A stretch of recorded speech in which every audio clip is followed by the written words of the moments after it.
Keir Starmer just got another trusted advisor to walk away from him, and the timing couldn't be more dramatic. In Downing Street's revolving door of aides, Steph Driver, long his head of communications, has resigned. That's not just a personnel shift, it's another crack in Team Starmer's facade, because when your communications chief, the one who helps craft what gets out and when, jumps ship, that's not noise, that's a siren. Let's lay out what we know. Steph Driver has been by Starmer's side for years, opposition, campaign, government. She rose through the ranks, she handled the optics, the leaks, the public face, but now she's quitting. Her departure comes hot off the heels of other senior exits. His director of political strategy, Paul Ovenden, left earlier this month. James Lyons in communication strategy also walked. Each exit chips away at the narrative. Labour unified, strong, in control. Downing Street says Starmer and Driver parted on good terms. She cited personal reasons. He praised her loyalty, wisdom, humour. But in politics, personal reasons is a vanilla wrapper over volatile truths. A senior aide quitting voluntarily is usually a symptom, not a cause. She holds the megaphone for the PM. When she hands in her microphone, you can bet she sees something in the background that she doesn't want to echo. Let's roast the optics. What does this do to Starmer's supposed steady hand image? He wins on competence, moderation, decorum. But moderate doesn't mean invisible. Stability doesn't mean never losing the people who build your stories. If the people holding your narrative say no thanks, it suggests the narrative is crumbling. Picture a theatre show where the stage manager leaves mid-play. Maybe she sees the script is unworkable.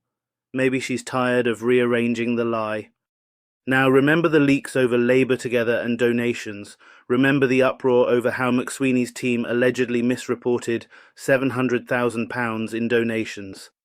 Conservatives say internal emails suggest attempts to mislead the Electoral Commission. Labour says those issues were already investigated. But when internal staff quit, the scandals get louder. You don't depart a sinking ship because the water's perfect. People bail when they see cracks. Starmer's biggest challenge isn't the Tories, it's the narrative inside his own house. Governors, aides, spin doctors, they whisper. When the quiet ones leave, they send louder messages than any rival party press release.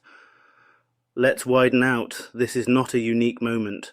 Governments historically crumble from within more often than from external attack. Look at Blair's final years, Cameron's premiership, May's consensus failures. The easiest way to weaken a prime minister isn't through opposition, it's through sabotage from the inside, and aides who exit quietly are often the first dissidents of morale failure. Timing matters. This exit comes during a spate of controversies, the Mandelson-Epstein emails that Starmer defended, heavy scrutiny over aid, Gaza, public finances. Starmer already has pressure from his left base, from international observers, from disappointed homeless families, from volatility in his coalition. Adding a communications chief departing is a blow more than symbolic. It's functional. Who crafts your messaging now? Who manages crises if your communications team is unstable? Every misstep becomes a slow-motion avalanche. The internal instability also gives fuel to the opposition. Tories will say he can't even hold the people closest to him together. How will he hold the country? Media will sniff for contradictions. Minor mistakes in statements, poor briefings, leaks, all will be magnified.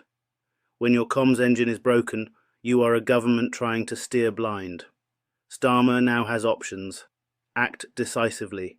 Replace Driver with a strong, respected figure to signal continuity, restructure Downing Street, consolidate his inner team, publicly reset the narrative and own the discontent. Or he can drift, delay, let the narrative control him, and governments that drift get drained of authority. But here's the harsh reality. Political loyalty is conditional. Aides stay while the ship seems not to sink. Once performance, trust, or internal tension cracks, the loyal depart. If you build your campaign on trust, losing trusted aides is inherently ironic and dangerous. So what should people look for next? Who replaces Steph Driver? If it's a yes man from inside, that signals weak leadership. If it's a heavyweight outsider, it signals damage control. How Starmer talks about this exit: humility, guilt, deflection. Will he lose other aides? A cluster of exits is a bleeding wound, not an isolated cut. Will messaging start to falter, consistency slipping, tone wavering, policy blur? Will opposition exploit this as weakness, not just fault? We don't know all the motives behind Driver's exit, but in politics, exits don't happen in silence. They echo. Starmer's trusted inner circle is looking less inviolable by the day. Loud communications chiefs quitting suggests the sound of an internal collapse in slow motion. So here's the takeaway. No leader survives without trusted lieutenants. Starmer has promised integrity, unity, competence, but unity isn't upheld when your communicators feel the need to leave. Competence isn't real when your internal team is unstable. Integrity isn't preserved by praise after departure. It's preserved by preventing the departure in the first place. He's been rising on narrative, moderation, competence, being the safe pair of hands. Now he faces a narrative test. Do you surround yourself with trust, or do you rule by command? Because stars burn brightest when they have fuel, and aides are the fuel. Remove the fuel and the star may fade. Not left, not right, just real.